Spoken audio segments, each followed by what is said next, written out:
Morning.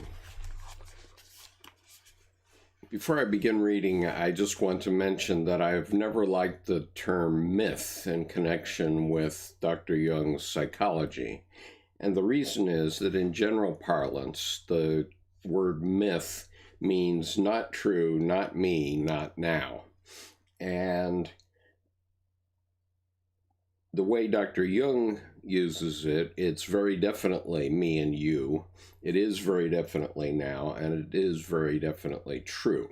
But I prefer the term narrative, or if you must, story. So when I read the word myth, please hear it as narrative. Now I'm reading today from The Creation of Consciousness, Jung's Myth for Modern Man by Dr. Edward F. Edinger. Dr. Edinger was a leading Jungian analyst of the late 20th century. He died in 1998, and he saw himself as a mediator between the fire hose of Dr. Jung's extensive writing and the rest of us, and that was very good. Good morning, Nicolo. Welcome. So anyway, in this book, the first chapter, I'm going to read the whole book over the next few days, and there are four main chapters, but the first chapter is called The New Myth. And at the beginning of the chapter, there's a brief quote of Dr. Jung.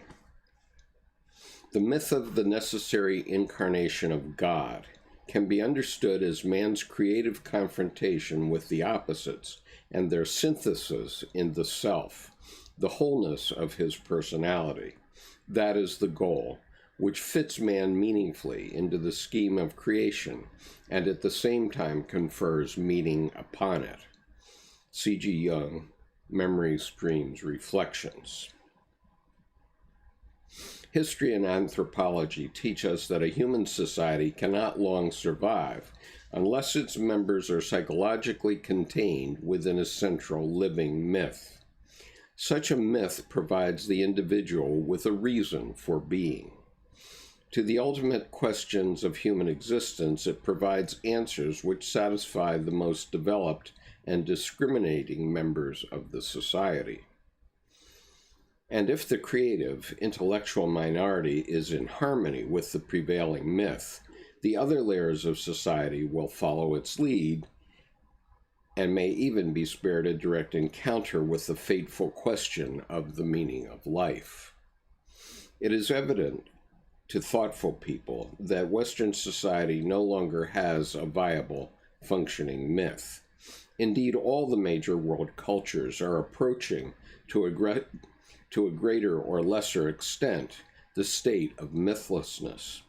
The breakdown of a central myth is like the shattering of a vessel containing a precious essence. The fluid is spilled and drains away, soaked up by the surrounding undifferentiated matter. Meaning is lost. In its place, primitive and atavistic contents are reactivated. Differentiated values disappear and are replaced by the elemental motivations of power and pleasure, or else the individual is exposed to emptiness and despair.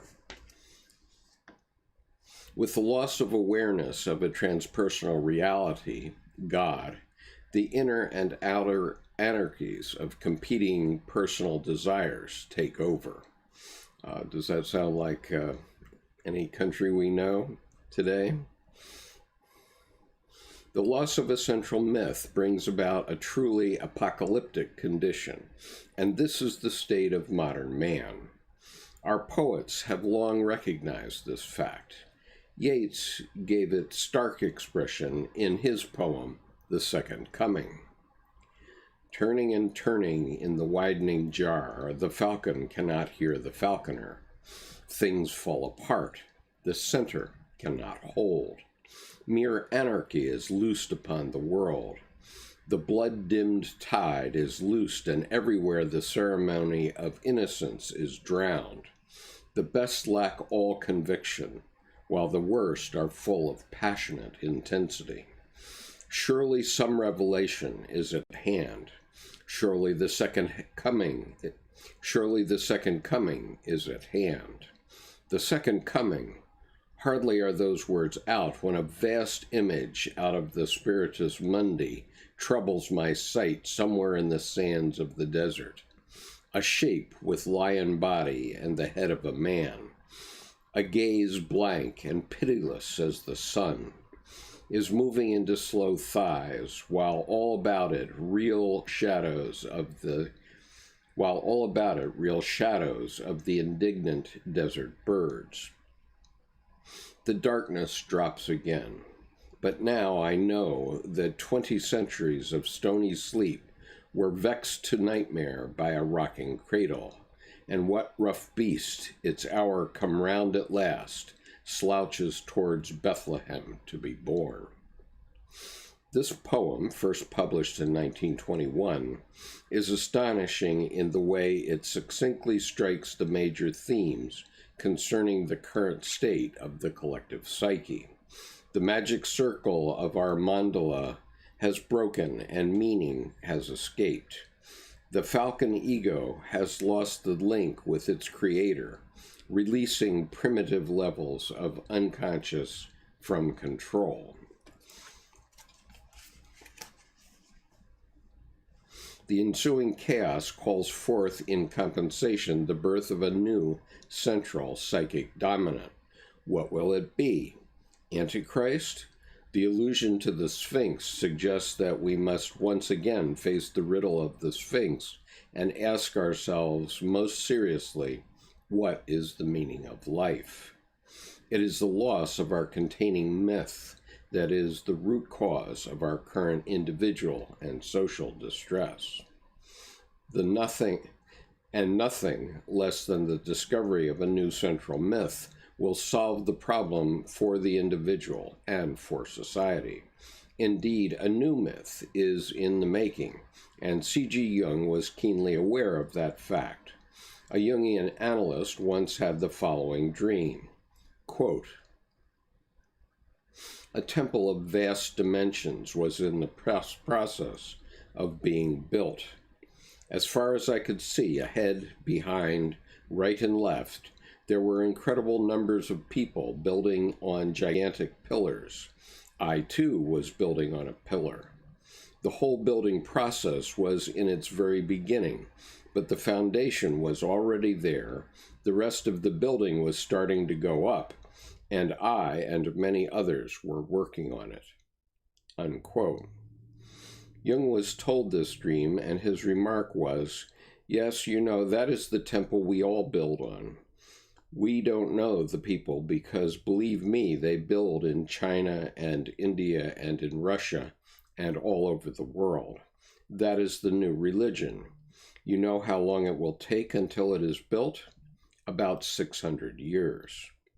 Jung was the first to formulate the problem of modern man as mythlessness. As with so many of his discoveries, he found it first of all in himself. In Memories, Dreams, Reflections, he describes that after the publication of The Psychology of the Unconscious in 1912, he had a moment of unusual clarity. Quote, "Now you possess a key to mythology and are free to unlock all the gates of the unconscious psyche. But then something whispered to me, why open all the gates? And promptly the question arose of what, after all, I had accomplished. I had explained the myths of peoples of the past. I had written a book about the hero, the myth in which man always lived. But in what myth does man live nowadays? In the Christian myth, the answer might be, do you live in it? I answer myself, to be honest, the answer is no. For me, it is not what I live by. Then do we no longer have any myth?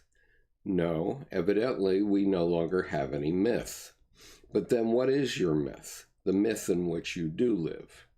At this point, the dialogue with myself became uncomfortable, and I stopped thinking. I had reached a dead end." Unquote. Jung later found his myth, and it is the thesis of this book that just as Jung's discovery of his own mythlessness paralleled the mythless condition of modern society, so Jung's discovery of his own individual myth will prove to be the first emergence of a new collective myth. In fact, it is my conviction that as we gain historical perspective, it will become evident that Jung is an epical man. I mean by this, a man whose life inaugurates a new age in cultural history. The audio is quite low. Hopefully, Nicolo, that is an issue on your end, because it looks fine as I'm looking at it going out of my OBS. So if you're having trouble hearing me, please check your own audio settings at your end. Let me just listen and see if I can check at my end, but I don't think it's at my end. Hold on just a moment.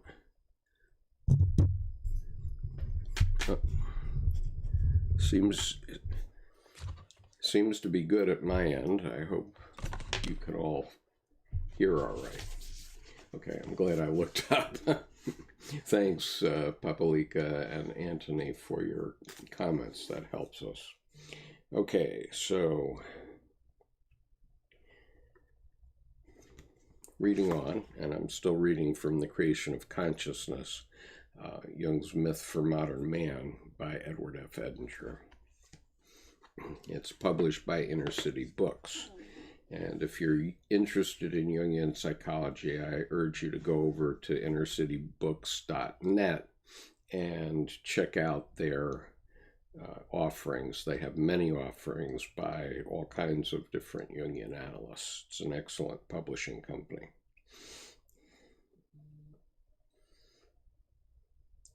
The epical man is the first to experience and to articulate fully a new mode of existence.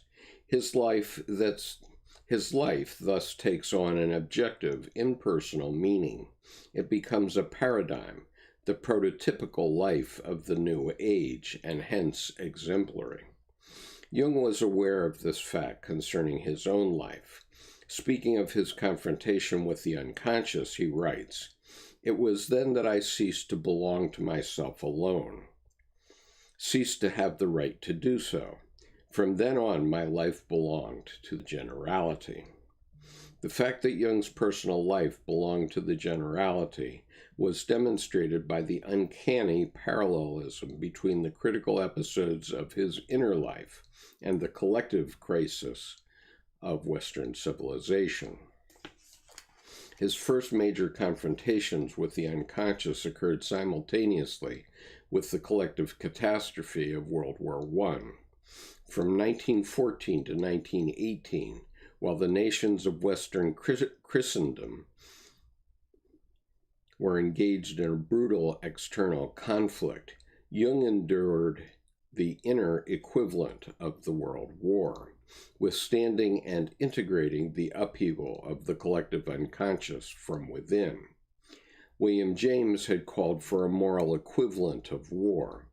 Jung achieved a psychological equivalent of war, by which the conflict of the opposites was contained within the individual psyche. Again, during World War II, Jung had his supreme revelation of the unconscious, his visions of the conjunctio, at the time of a grave illness in 1944. By D-Day, June 6, 1944, although still hospitalized, he was well into convalescence. Almost all the important episodes of Jung's life can be seen as paradigmatic of the new mode of being, which is the consequence of living by a new myth. This is not the place to examine Jung's life as a paradigm. We must instead consider the nature of the new myth which he discovered and which released him from his mythless condition. Jung got a glimpse of his new myth while visiting the Pueblo Indians in the southwestern United States in the early part of 1925. He succeeded in gaining the confidence of Mountain Lake, a chief of the Taos Pueblos. In Memories, Dreams, Reflections, Jung describes his conversation with Mountain Lake. Quote, Mountain Lake said, "The Americans want to stamp out our religion. Why can they not let us alone? What we do not only for ourselves, but for the Americans also. Yes, we do it for the whole world. Everyone benefits by it." Unquote. Actually, the quote is continuing on here. I could observe from his excitement that he was alluding to some extremely important element of his religion. I therefore asked him, "You think, then, that what you do in your religion benefits the whole world?" He replied with great animation, "Of course. If we did not do it, what would become of the world?" And with a significant gesture, he pointed to the sun. I felt that we were approaching extremely delicate ground here, verging on the mysteries of the tribe. After all, he said, we are a people who live on the roof of the world. We are the sons of Father Sun, and with our religion, we daily help our Father to cross the sky. We do this not only for ourselves, but for the whole world. If we were to cease practicing our religion, in 10 years the sun would no longer rise. Then it would be night forever. I then realized on what the dignity, the tranquil composure of the individual Indian was founded. It springs from his being a son of the sun.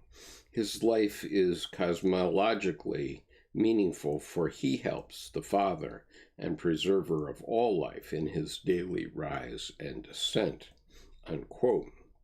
This belief of the Pueblos that they help their Father, the Sun, to rise each day and make his transit of the heavens turns out to be a primitive, naive version of Jung's new myth.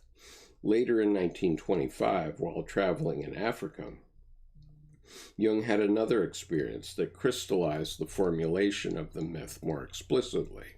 Jung writes, quote, "Near Nairobi, we used a small Ford to visit the Athi Plains, a great game preserve. From a low hill in this broad savanna, a magnificent prospect opened out to us. To the very brink of the horizon, we saw gigantic herds of animals, gazelle, antelope, gnu, zebra, warthog, and so on. Grazing heads nodding, the herds moved forward like slow rivers.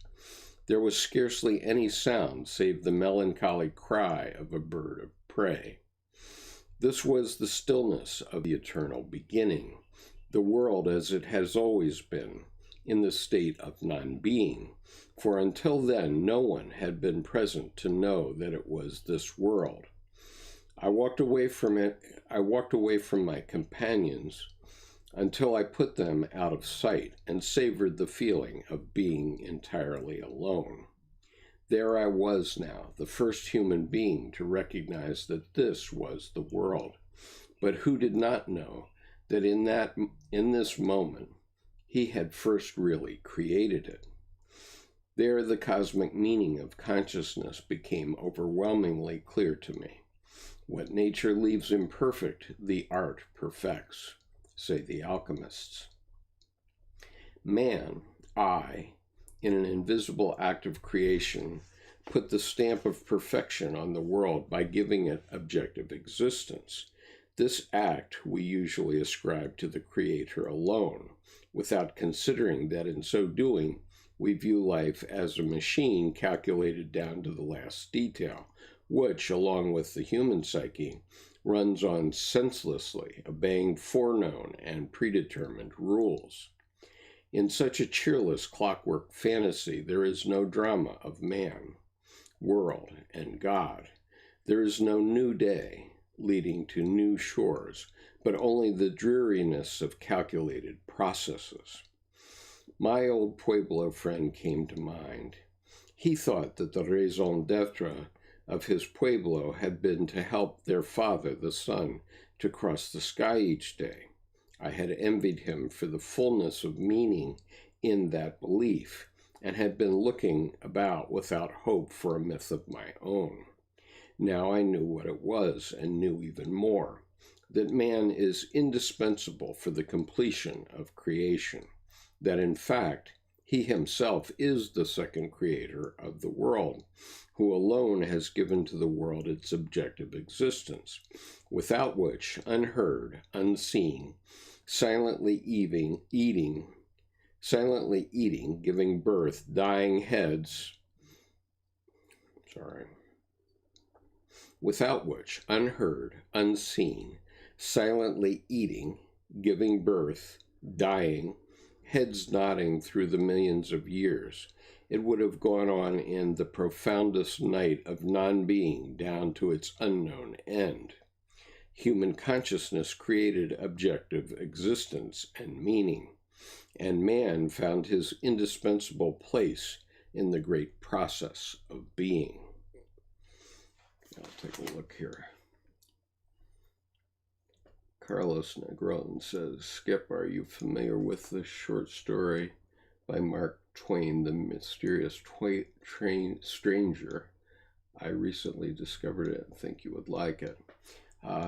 Okay, I'll look for that, Carlos. Thanks for the suggestion. I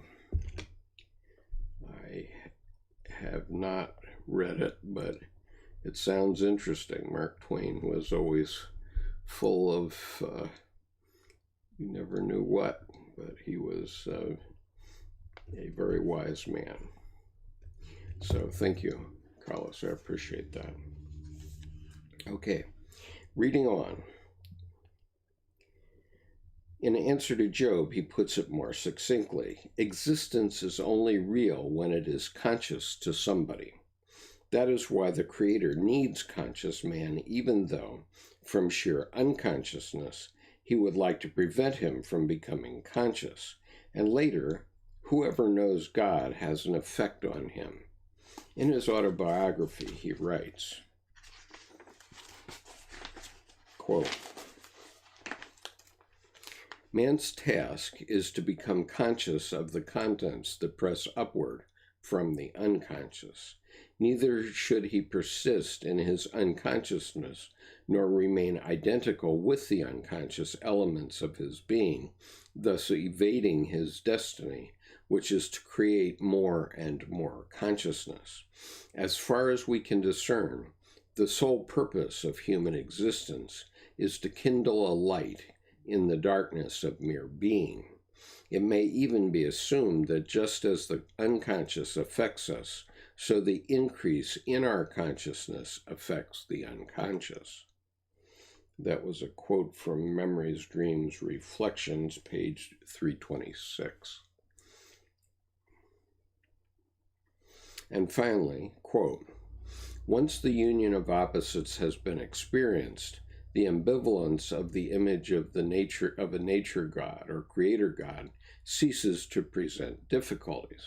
On the contrary, the myth of the necessary incarnation of God, the essence of the Christian message, can then be understood as man's creative confrontation with the opposites and their synthesis in the self, the wholeness of his personality.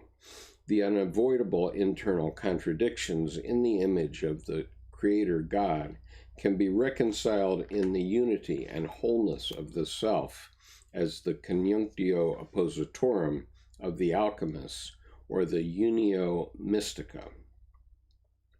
In the experience of the self, it is no longer the opposites, God and man, that are reconciled as it was before, but rather the opposites within the God image itself. That is the meaning of divine service, of the service which man can render to God. that light may emerge from the darkness, that the Creator may become conscious of his creation, and man conscious of himself. This is the goal, or one goal, which fits man meaningfully into the scheme of creation, and that at the same time confers meaning upon it. It is an exemplary myth which has slowly taken shape within me in the course of the decades. It is a goal I can acknowledge and esteem, and which therefore satisfies me." Unquote. These are the chief statements Jung has made concerning the emerging new myth. To many, especially those without personal experience of the unconscious, these statements may be hard to comprehend. The remainder of this chapter will be an effort to make the new myth somewhat more understandable. The essential new idea is that the purpose of human life is the creation of consciousness. The key word is consciousness. Unfortunately, the experiential meaning of this term is almost impossible to convey abstractly. As with all fundamental aspects of the psyche, it transcends the grasp of the intellect. An oblique, symbolic approach is therefore required. I treat the idea of consciousness more fully in the next chapter. There I speak of the etymology of the word, page 36, from which we learn that consciousness and conscience are related, and that the experience of consciousness is made up of two factors, knowing and withness, i.e., knowing in the presence of an other, in a setting of two-ness. Symbolically, the number 2 refers to the opposites. We thus reach the conclusion that consciousness is somehow born out of the experience of opposites. As we shall see, the same conclusion is reached by other means. Okay, let's see. Papalika says, does that mean that as individuals become conscious, individuated, the collective unconscious is changed, meaning we improve the world not just by our example, but in a more intrinsic, ontological way? Yes, I think that's true. I think that's what does happen. Master Beatrix says, can vouch for the mysterious stranger. And certainly I can. So I think this is a good point that Papalika made, that as individuals become conscious, individuated, the collective unconscious is changed. And we see that in the United States, for example, with immigrants, because what I've long argued is that the United States gets its attractiveness for people who want to come here, and people from every society want to come here. It comes from the fact that we do raise our consciousness, okay, by our diversity. In other words, there's so many clashes in our debates and in our different cultures bumping up against each other, and has been over the last 400 years, that we've made a country in the same way that one tempers steel, by pounding the impurities out of it. Because every time someone comes up with a great idea from any culture in the United States, we all adopt it. But every time a bad idea comes out, we pound it out of the system. Usually we do that without violence, although in the Civil War that wasn't possible. But mostly it's done without violence. And so the result is that when one comes to America, one becomes infused with that collective unconscious, which has been developing for 400 years. It wasn't present in Europe when the first Europeans came here, but it certainly is present now. And so someone who is an immigrant, a first-generation immigrant, you will see them very quickly change and actually become American. And their more of the living spirit of America than people who haven't changed in that 400-year period. So to the extent that we accept our differences and welcome them, then we can learn something, maybe. And if the ideas that are brought in are not good, they get pounded out of the system very quickly. And so the world is changing very much into that model because the internet has opened up all ideas to all people. And so in a way, what we're seeing is the Americanization of the world, because the internet has basically opened up the collective unconscious for us. And so, for example, 30 years ago when I started to work with India, and I spoke to an Indian who was speaking English, they typically sounded like a Brit, like a British English speaker. But over this last 30 years, because of the internet, typically an Indian speaking English today sounds like an American. And that's happening everywhere, and that's happening in all nationalities. I happen to have experience with India, so I've noticed it there.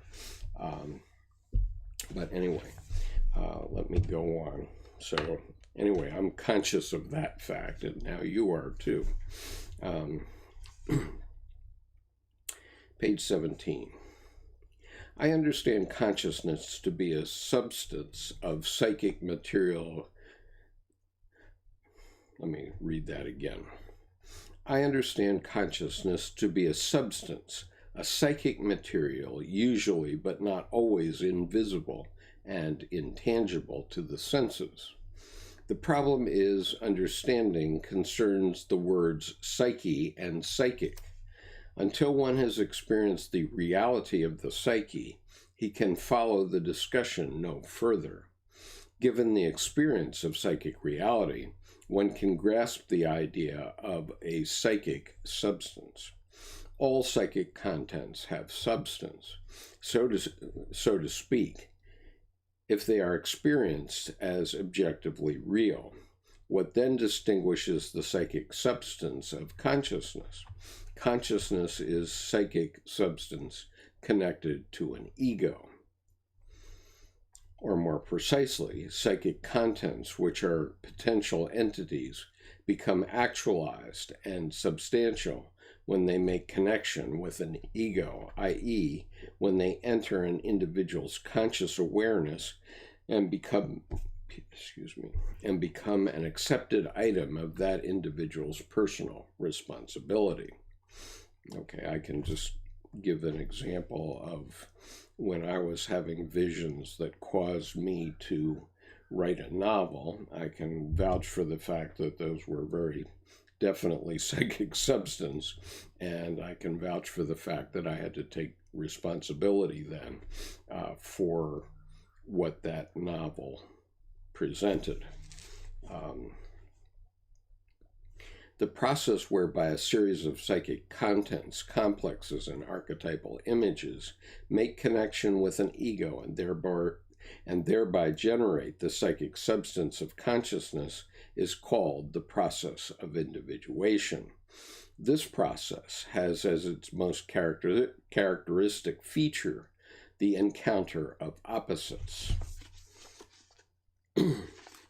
First experienced as the ego and the unconscious, and I and not I, subject and object, myself and the other. Thus we can say that whatever one is experiencing, the conflict between contrary attitudes, or when a personal desire or idea is being contested by an other, either from inside or outside, the possibility of creating a new increment of consciousness exists. Experiences of inner and outer conflict, which are resolved creatively and are accompanied by a sense of satisfaction and life enhancement, are examples of the creation of consciousness. Such encounters, sought deliberately and and reflected upon systematically, are an essential feature of the individuation process, which is a continual coming to terms with contents that are other than or opposite to the ego. In alchemy, the philosopher's stone is described as the mediator between opposites. In one text, where the stone has a feminine quality, it says, quote, "I am the mediatrix of the elements, making one to agree with another. That which is warm I make cold, and the reverse. That which is dry I make moist, and the reverse. That which is hard I soften, and the reverse. I am the end, and my beloved is the beginning. I am the whole work, and all science is hidden in me."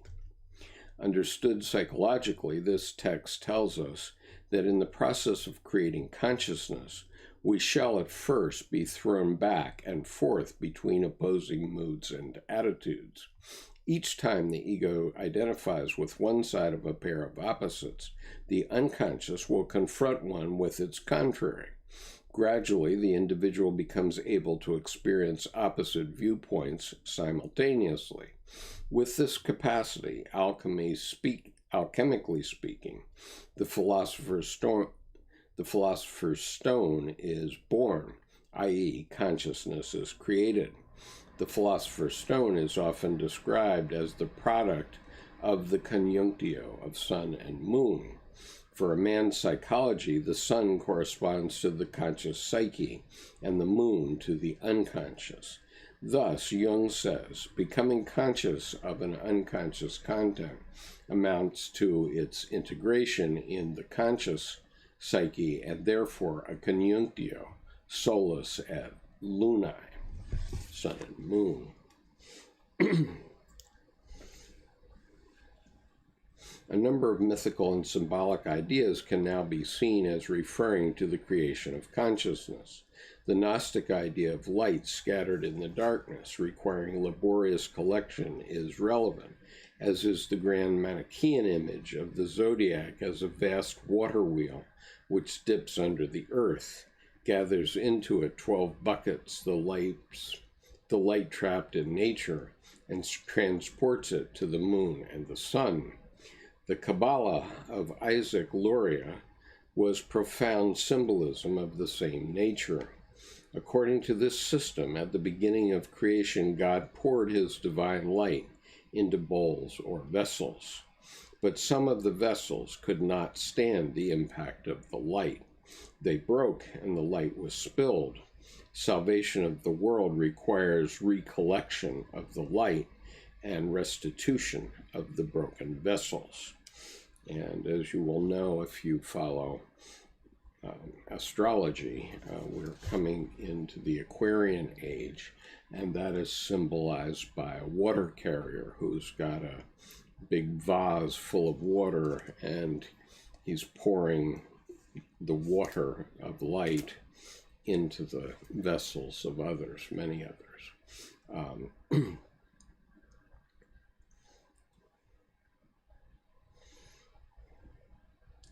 The most outstanding symbolism pertaining to the creation of consciousness is found in alchemy. Although the texts are confused and obscure, the basic idea of alchemy is quite simple. The alchemist must find the right material to start with, the prima materia. He must then subject it to the proper series of transformative operations in the alchemical vessel, and the result will be the production of the mysterious and powerful entity called the philosopher's stone.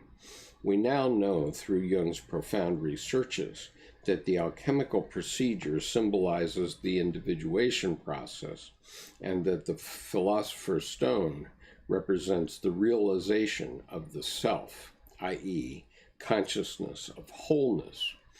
A crucial feature of the philosopher's stone is that it is a union of opposites. It is the product of a conjunctio often symbolized by the union of the red king and the white queen, the king and queen standing for any or all of the pairs of opposites. And I would just mention in this the United States red state, blue state dichotomy right now, because the way this works in alchemy is there's thesis, antithesis, and then synthesis. And so what happens in our collective unconscious in the United States is that we have clashing ideas, but every election day there's a synthesis of those clashing ideas, and we get a new form of the United States. And also in our dreams, in our neuroses, when we have a problem that we have two clashing ideas going back and forth in our mind, which might cause depression. Example is you're with a partner and you realize that this is not going to be the partner for you, and so you are conflicted because you don't want to tell your partner that it's time to leave. And as Paul Simon said, there's 50 ways to leave your lover. And so what happens is that your psyche will ultimately tell you in a dream or an idea that comes to mind which of the 50 ways you're going to use to leave your lover, because of that neurosis of having pulled together with a lover and then wanting to pull apart from that lover. That's a neurosis. And the synthesis, the thesis and antithesis, results in the synthesis, which may, in a case like that, be the end of a relationship. But but that allows you to move on with your life with someone who's more appropriate for you. Okay, reading on, page 20. The alchemical myth tells us that consciousness is created by the union of opposites, and we learn the same lesson from the dreams of individuals. For example, quote, a woman dreamed that she went into an underground cavern that was divided into rooms containing stills and other mysterious-looking chemical apparatus. Two scientists were working over the final process of a prolonged series of experiments, which they hoped to bring to a successful conclusion with her help. The end product was to be in the form of golden crystals, which were to be separated from the mother liquid resulting from the many previous solutions and distillations. While the chemist worked over the vessel, the dreamer and her lover lay together in an adjoining bedroom, their sexual embrace supplying the energy essential for the crystallization of the priceless golden substance. Unquote. There's an interesting parallel to this dream in an alchemical text. Quote, do you not see that the complexion of a man is formed out of a soul and body? Thus also must ye conjoin these, because the philosophers, when they prepared matters and conjoined spouses mutually in love with each other, behold, there is ascended from them a golden water. Unquote. The golden crystals and the golden water can be understood as the essence of consciousness, synonymous with the self. Contrary to the implications of the erotic imagery, the conjunctio of opposites is not generally a pleasant process. More often it is felt as a crucifixion. The cross represents the union of horizontal and vertical, or contrary directional movements. To be nailed to such a conflict can be scarcely endurable agony. Augustine makes an amazingly explicit identification between the erotic conjunctio and Christ's crucifixion. Quote, like a bridegroom, Christ went forth from his chamber. He went out with a presage of his nuptials into the field of the world. He came to the marriage bed of the cross and there, in mounting it, he consummated his marriage, and he joined the woman to himself forever, unquote. The union of opposites in the vessel of the ego is the essential feature of the creation of consciousness. Consciousness is the third thing that emerges out of the conflict of two-ness.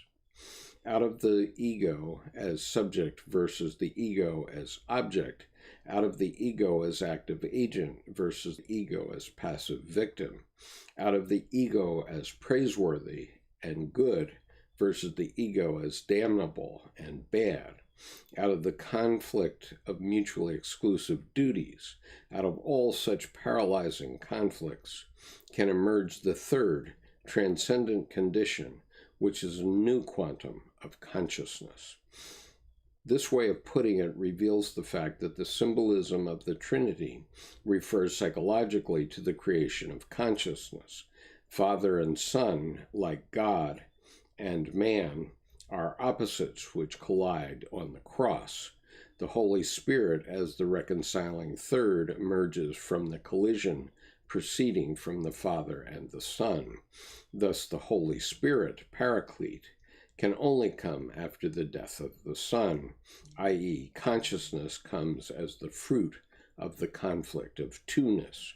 Therefore, Christ could say, quote, "It is to your advantage that I go away, for if I do not go away, the Counselor, Paraclete, will not come to you.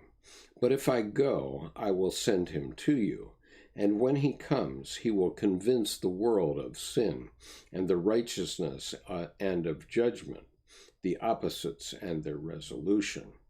John 16, 7 and 8, from the Revised Standard Version of the Bible. The Counselor is the Holy Spirit, who will teach all things, John 14, 26, and guide men into all the truth, John 16, 13. Psychologically, these statements refer to the time when all individual egos will become potential vessels for the transpersonal value of consciousness. As Jung puts it, quote, "The future indwelling of the Holy Spirit amounts to a continuation of incarnation of God. Christ, as the begotten Son of God and pre-existing mediator, is a firstborn and a divine paradigm, which will be followed by further incarnations of the Holy Ghost in the empirical man."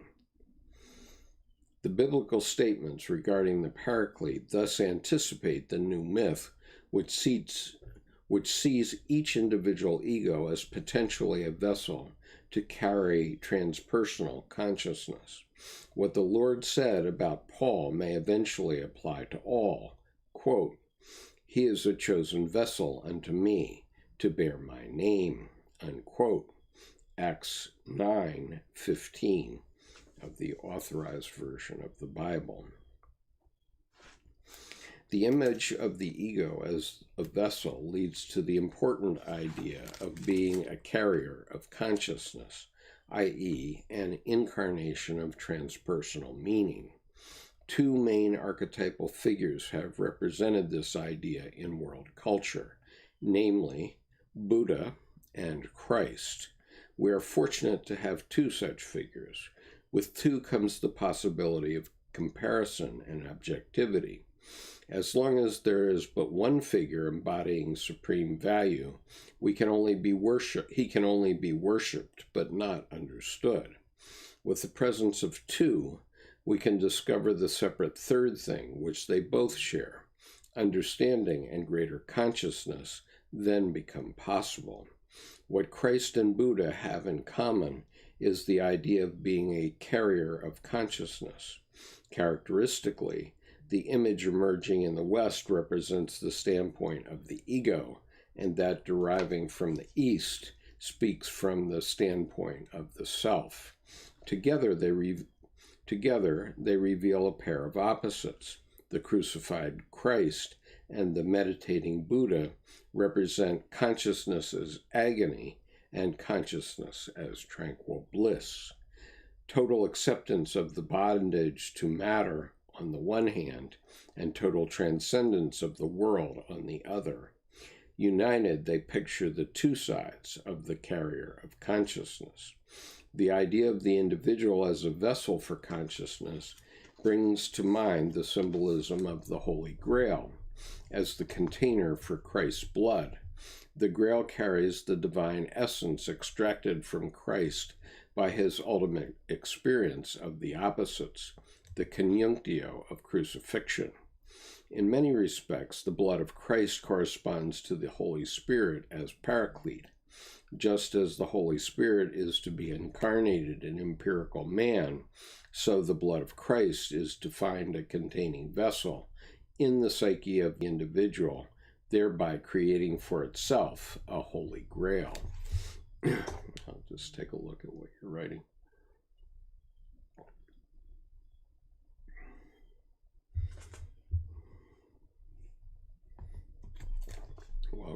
Welcome, Grace. Okay, continuing on. On the basis of our emerging knowledge of the unconscious, the traditional image of God has been enlarged. Traditionally, God has been pictured as all-powerful and all-knowing.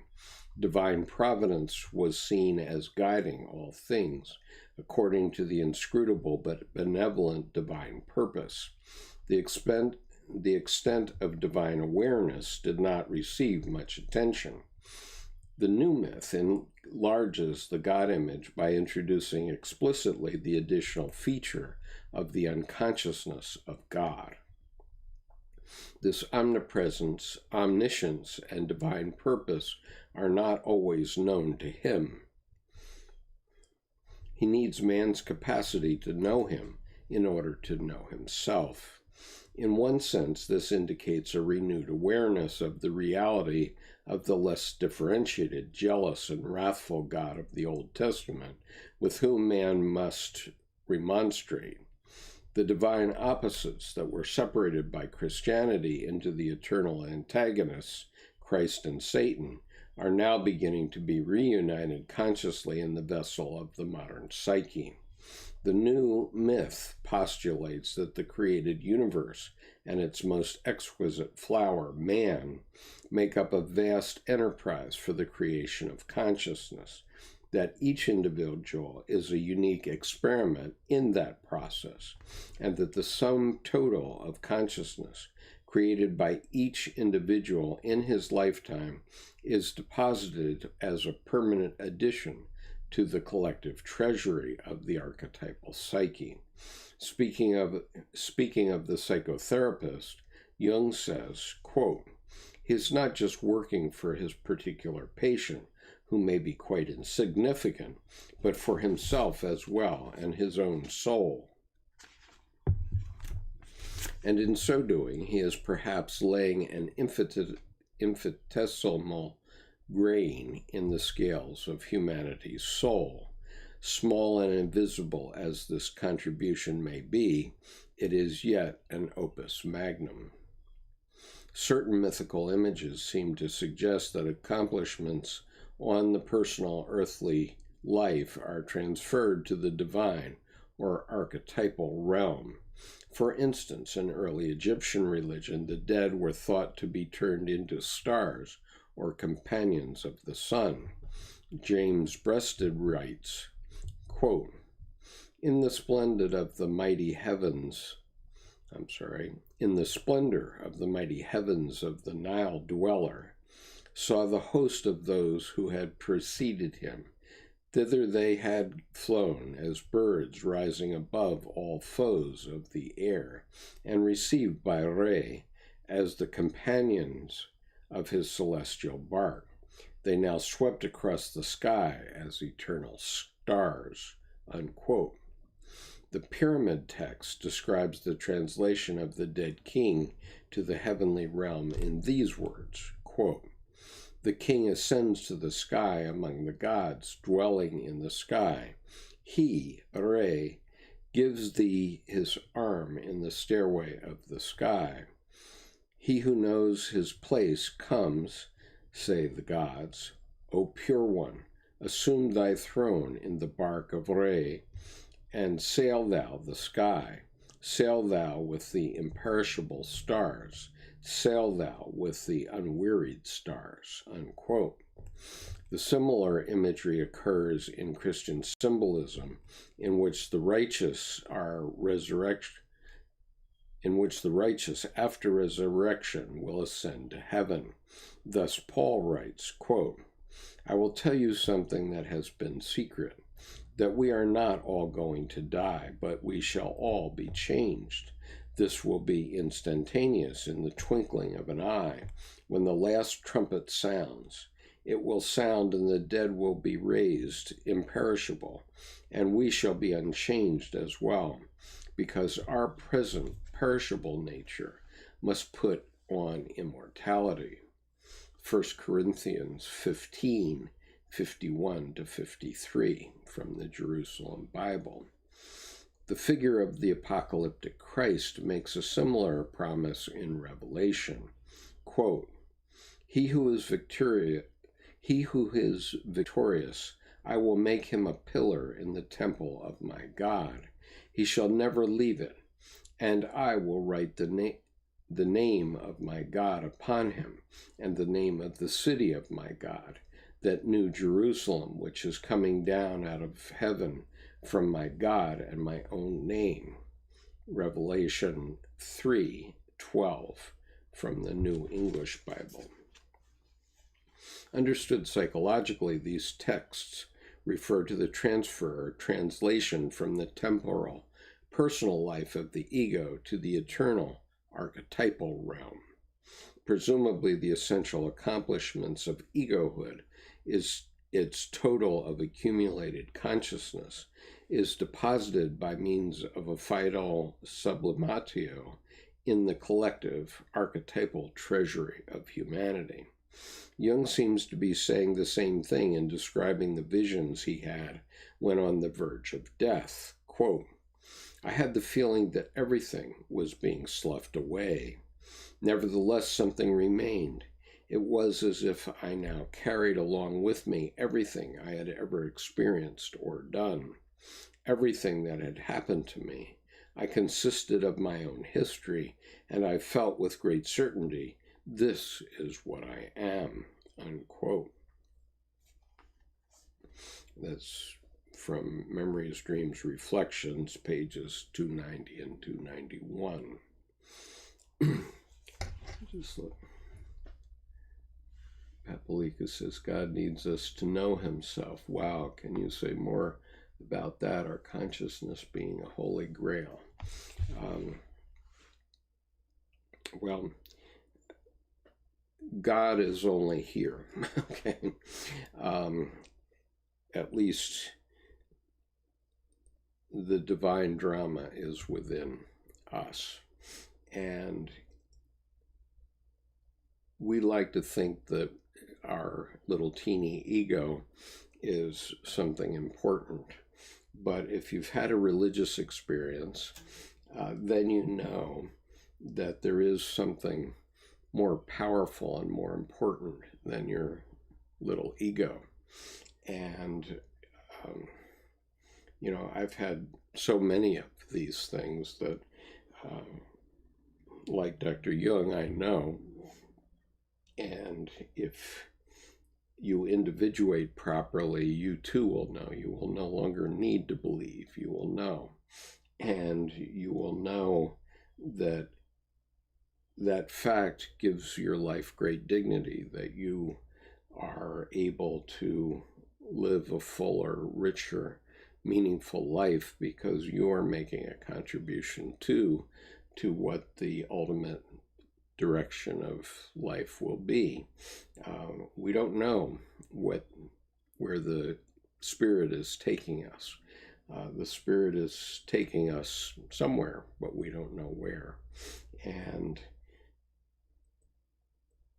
each of us is a part of that living spirit moving toward that goal. And in that sense, we can all make our living more meaningful. And as Dr. Jung said,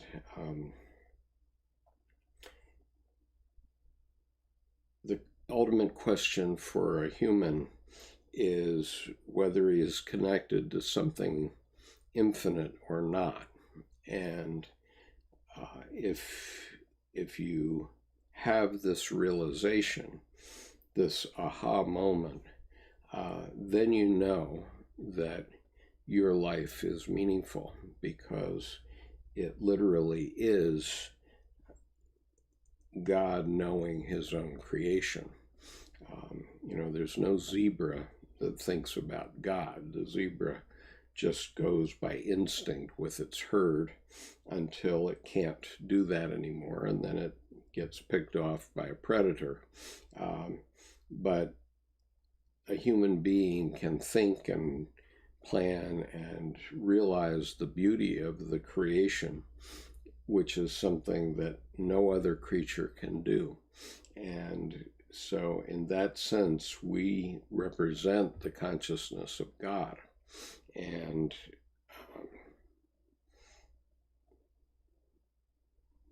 our piece of it, our piece of the divine drama, is the self within each one of us. I guess that's the best way to say it. So Paprika says, God can only know himself through us. That's what's fascinating. I'm curious to know the mechanics of that. Well, Paprika, there's as of today, there are 951 videos on this YouTube channel which talk about the mechanics of that. And Dr. Jung wrote 20 volumes on it. And so it's not something that you can just snap your fingers and get it.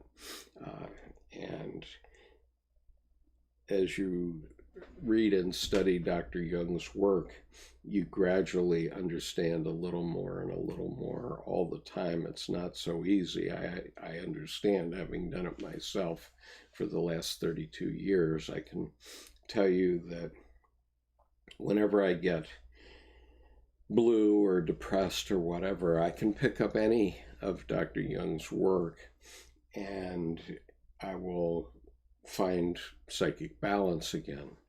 And it's just as good as taking a pill for me. I mean, I don't take pills for depression, and I don't necessarily recommend or not recommend that. That's for mental health professionals to decide. But for myself and in my own experience, if I pick up any of Jung's books and start to read, because they all ultimately relate to the self, the more you read of it, the more you know, and the more connections there are, so that nowadays I can pick up any Jungian book and read just a paragraph, and I'm immediately reconnected with myself, which creates this communication that we need with ourself. And it was Dr. Jung's position and Dr. Edinger's position that human beings can't tell the difference between the God image, which is the self, or the greater personality, but in this case, we're talking about it as the God image. We can't tell the difference between the God image and the metaphysical God. And so the key is to make a connection with that part of yourself. And the traditional way of doing that in Christianity has been by prayer, but in Buddhism it's by meditation. But there are mechanical ways that you can do it too, because I've found that one of my mechanical ways is to do these videos, because I never remember afterward what I said at the ego level. And so I know that when I start doing a video like this, I'm communicating directly from myself, and that communication helps me. But it was interesting. I was just looking at Inner City Books a few minutes before we started this, and they're selling a book with 25 blank mandalas by a Canadian artist, and it's intended as a coloring book. And of course, it's well known that artists connect with their unconscious, but anybody can connect with your unconscious by going to one of those coloring books. And the way I know that is from personal experience, because one year my wife gave me an adult coloring book with 24 colored pencils. And so I decided that the way I would decide what colors to put in the mandala was to just move my finger across the pencils and just by instinct pick the color that I was going to put into a given space. I'd look at the space first, and then I'd let my finger randomly go across the pencils, pick a color, bring it out, and color that space. And the very first time I did it for about 1 hour, and after 1 hour, I just burst into tears and I was sobbing. And whenever that happens to me, I know that I've made a connection with my unconscious. And it's a very powerful experience when it happens to you. I mean, some people have that experience when they walk through a museum, or some people have that experience when they go to church. I mean, I often connect simply by going to the U.S. Naval Academy Chapel, and in that chapel, which is the Cathedral of the Navy, and as you see, I can't even talk about it without getting emotional.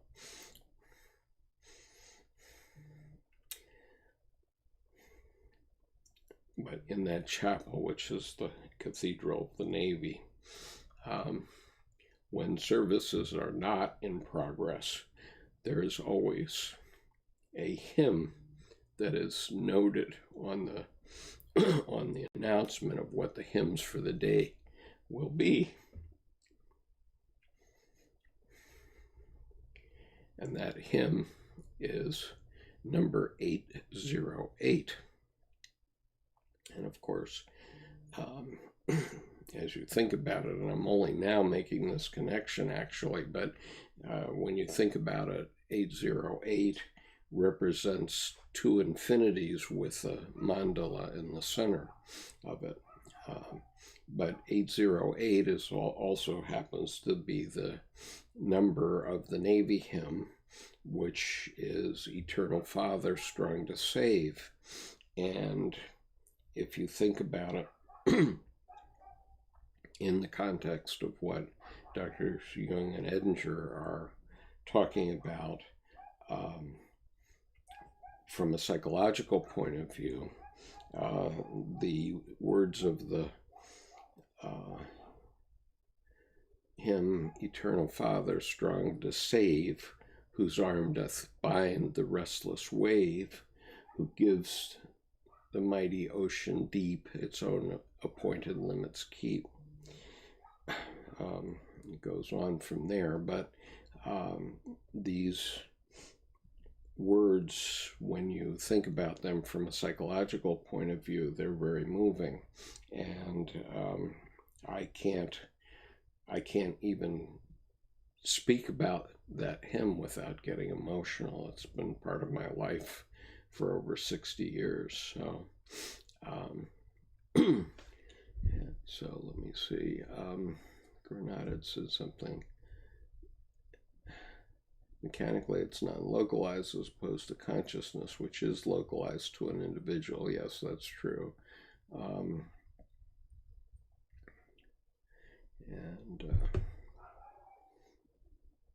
Grace, thank you for your comment. Papalika says maybe also God as pure essential being can't experience unless incarnated. Absolutely. And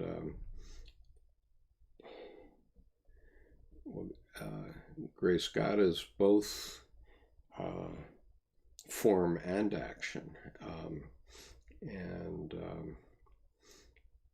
Papalika says, bless you, Skip, and thank you for teaching us by sharing from the heart. You don't get that through just reading books. Yeah, that's true. Alan says, to what extent can we understand our unconscious minds? Is it really possible? Yes, it is really possible. And Dr. Jung lived it all his life. Unfortunately, I don't have this book right here, but I think you're all familiar with the Red Book. Let me just see if I have any of the images from the Red Book. Dr. Jung was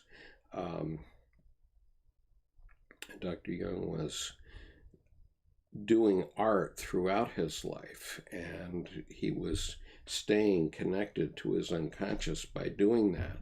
And he also, and the art that he did in his lifetime is remarkable. And it often, I'm just looking for a specific image. If I can find it quickly on my computer, I'll share it with you. Let me just see. Some of the work that he did is just remarkable. Let's see. Red Book images. Okay.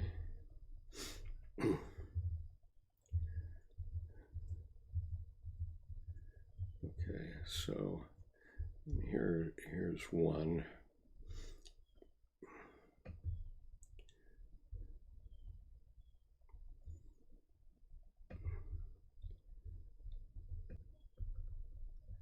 To share that one with you, and I'll look for another one in the meantime.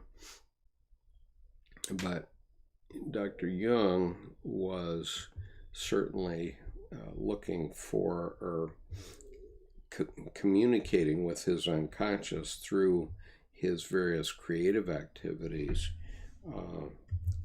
throughout his life, to the extent that he even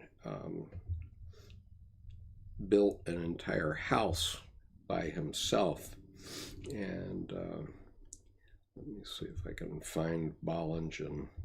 I mean, I'm sure most of you are familiar with the image I'm talking about, but he built it with his bare hands, literally. Let me find it here. Okay, not so easy. Well, okay, I mean, I put these things everywhere, and then I can never get back to them for some reason. I'm gonna stop that one. That's not the one I want. But if you just look at this is one face of a stone that Dr. Jung carved. He carved this stone when he was 75 years old, and the stone is about 20 inches on a side, apparently, and he carved 3 sides to it. I actually think I'll be quoting from it later on, but in any case, in the process of carving this stone and building his house in Bollingen, he was staying connected to the unconscious. And he intentionally did not plumb that house, and he did not put electricity in it. And he made the conscious decision to do that way because he wanted to have a direct concept of what his unconscious was saying. So he said that the only thing that a medieval man would find strange in the whole building was a book of matches. Other than that, everything was as it would have been in medieval times. And he spent his whole life building and painting in that building, and so he was a great believer himself. And I have this new book, which I've shown in a couple of earlier videos, of the art of C.G. Jung, and it's just amazing. I'm reading it again now and have found things, even though I've been studying it for 32 years, I still haven't, I still found new art pieces that I never had seen before, so it's quite remarkable. Anyway, I think I should get on with this reading.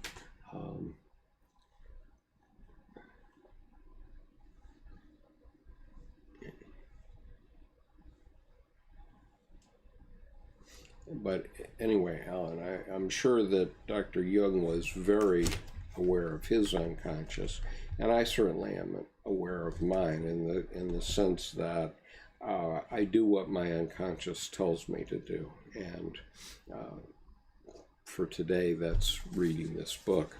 So I'm continuing on now.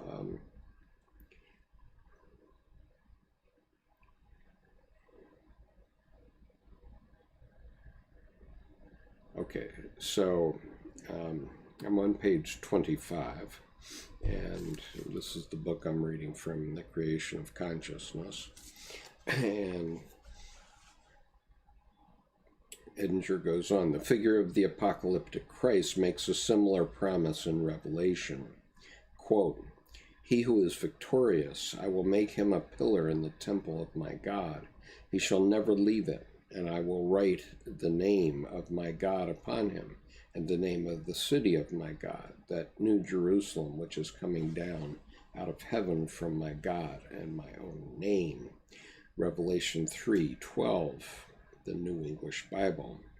Understood psychologically, these texts refer to a transfer or translation from the temporal, personal life of the ego to the eternal, archetypal realm, presumably the essential accomplishments of egohood, its total of accumulated consciousness, is deposited by means of a final sublimatio in the collective archetypal treasury of humanity.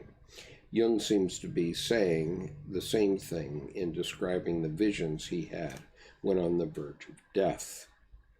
I had the feeling that everything was being sloughed away. I guess I read that, but I'll read it again. I had the feeling that everything was being sloughed away. Nevertheless, something remained. It was as if I now carried along with me everything I had ever experienced or done, everything that had happened around me. I consisted of my own history, and I felt with great certainty, this is what I am. Unquote. A man's dream shortly before his death presents a similar idea. Quote, I have been set a task nearly too difficult for me. A log of hard and heavy wood lies covered in the forest. I must uncover it, saw or hew from it a circular piece, and then carve through the piece a design. The result is to be preserved at all cost, as representing something no longer recurring and in danger of being lost. At the same time, a tape recording is to be made describing in detail what it is